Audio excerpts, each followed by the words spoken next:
Hello friends, welcome back to Gnandeep Academy's UPSC answer writing program. In today's session, we'll be discussing a question from UPSC Mains 2022. This question is from paper 3. It relates to energy. Now the question, let's go to the question first so that we can discuss the locus and focus of this question. This is a unique question because this has no locus part in this question. Now, what is the question? Do you think India will meet 50% of its energy needs from renewable energies by 2030? And justify your answer.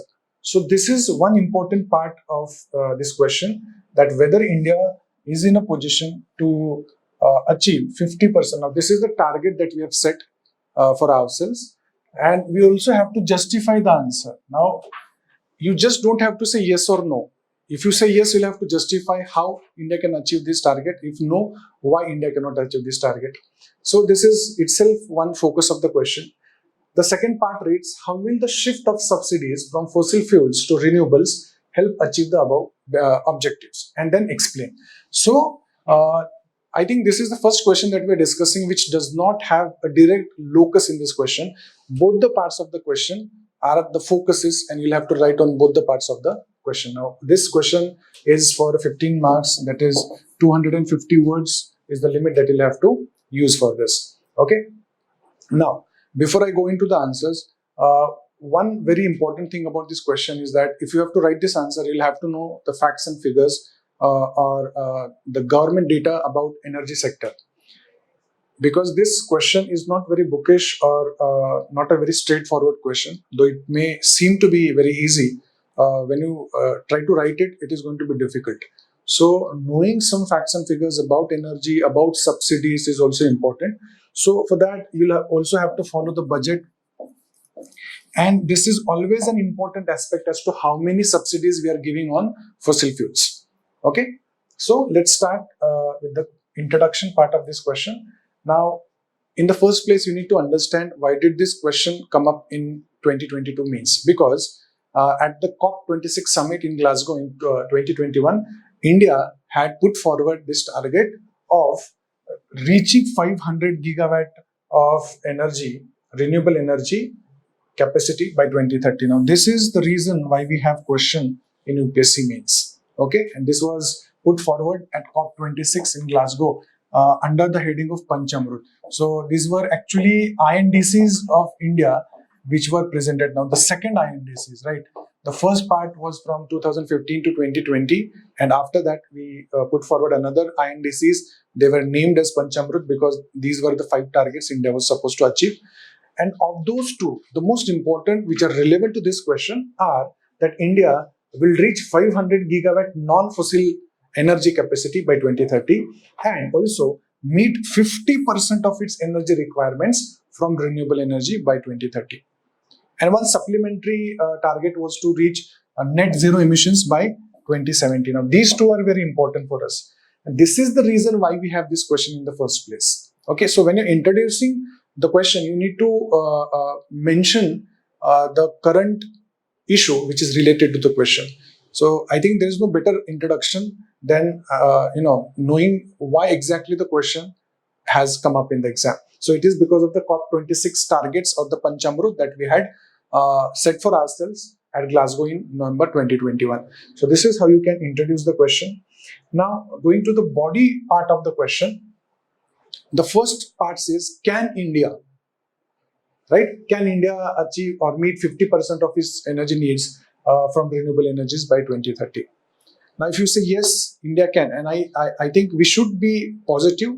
We should say yes, India can achieve these targets, and there are some reasons why India can achieve this. Now, going through this, like I said, you need to know some important facts and figures about energy sector in India and also the subsidies that India gives on fossil fuels. Now, the first and the most important, again, this relates to INDCs. Okay, intended nationally determined contribution. India, the first INDCs that were set in 2015, one of the targets of those INDCs was achieved by India, and it was that it has achieved its commitment made at COP21 in Paris summit by meeting 40% of its power capacity from non-fossil fuels, right? Currently in 2023, the non-fossil fuel capacity for India is 41.4% as of 31st of March 2023.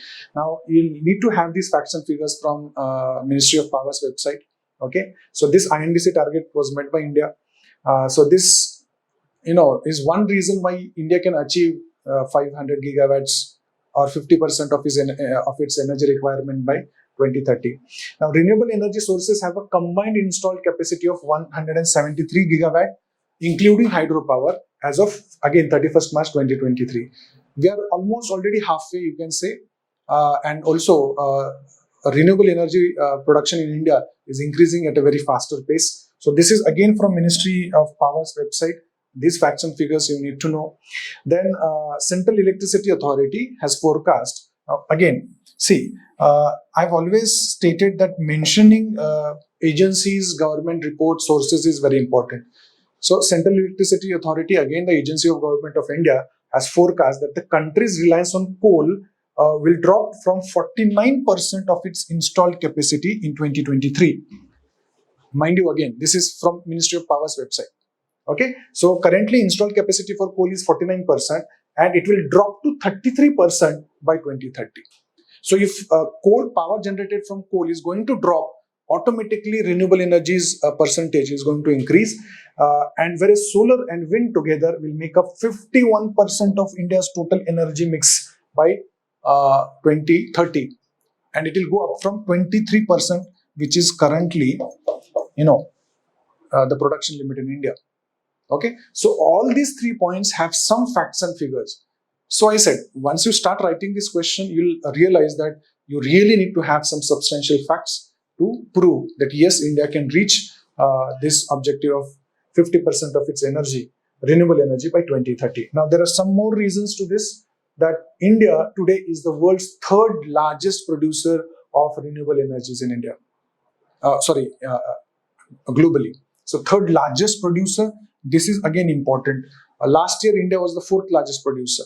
So this year, we are the third largest producer of renewable energy. Then 59 solar parks with aggregate capacity of 40 gigawatts have already been approved. So once they come into play, then the solar energy capacity is going to increase. The introduction of sovereign green bonds in public sector projects is also one important development, because if you have to reach this target, what is going to be important is the finance. So this answers the question for finance. Now, the other part of the question again is very important.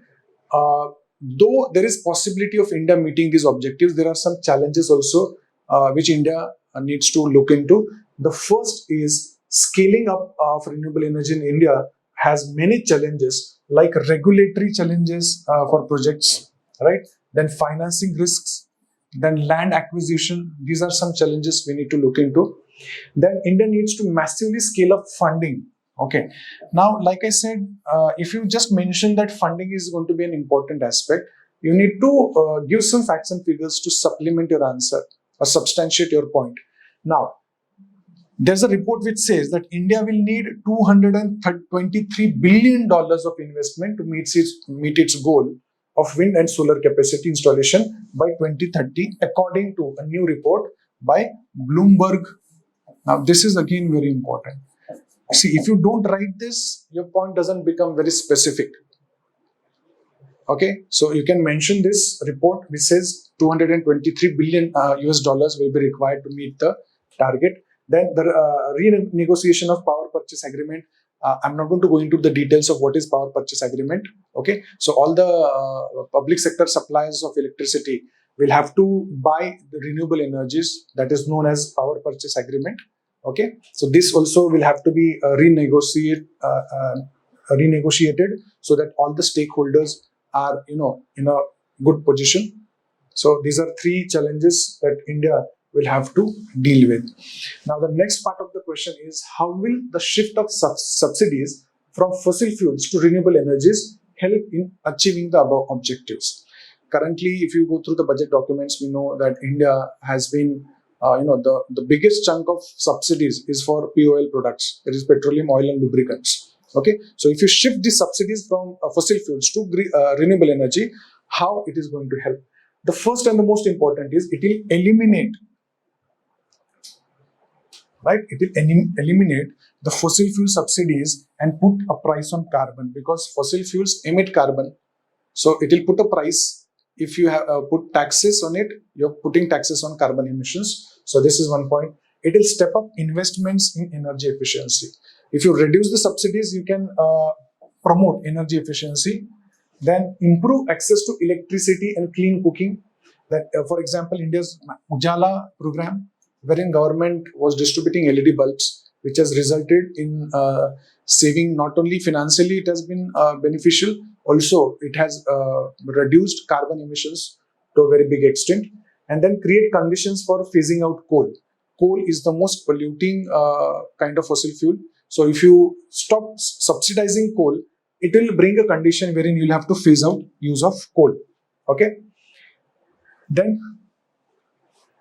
in the conclusion part again, this also is, there's nothing specific that you can write in the conclusion, but you can always say how phasing out subsidies from fossil fuels will help in promoting renewable energies. Okay, so the first point can be the shift of subsidies from fossil fuels to renewable energies will help in subsidizing e-vehicles. This is again a type of clean energy. Raising taxes on fossil fuels will help in achieving the above object. If you raise taxes on fossil fuels, it is automatically going to raise finance for renewable energies. Then the second is by redirecting subsidies away from fossil fuels and towards renewable energy, the government can create a more favorable environment. This is also important. It can create a more favorable environment for the development of renewable energies, technologies which are required, and also encourage businesses and individuals to invest and adopt in renewable energy solutions. Okay, so this question was a tricky question. Both the parts of these questions were part of the focus in this question. You just need to have, because of this question, I want you all to go through the Ministry of Power's website, collect all the data or statistical analysis which is given there by Central Electricity Authority. It will help you in not only writing answers but also essays. So this is all for today. Thank you and have a nice day.